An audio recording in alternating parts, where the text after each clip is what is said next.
This is the Lone Crater YouTube. We hope this video helps. Open the Messenger app on your phone and sign in with your account if needed.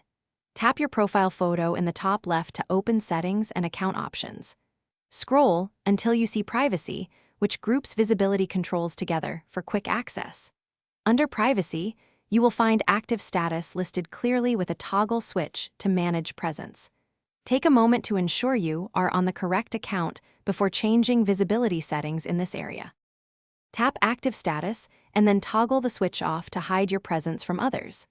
A confirmation prompt may appear, so confirm the change to apply it across the app.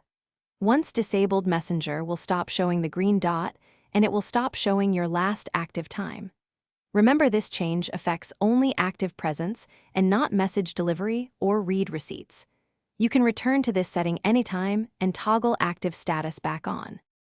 Disable Active Status separately on desktop by opening Messenger. Calm and turning off Active Status in the chat settings. If your Messenger is linked to Facebook, check Facebook settings too, because they may also control presence. For temporary privacy, sign out of Messenger or use a browser private window for a single session without changing settings permanently. Note that turning off Active Status does not block messages or notifications. Thanks for watching. Consider subscribing if we helped you.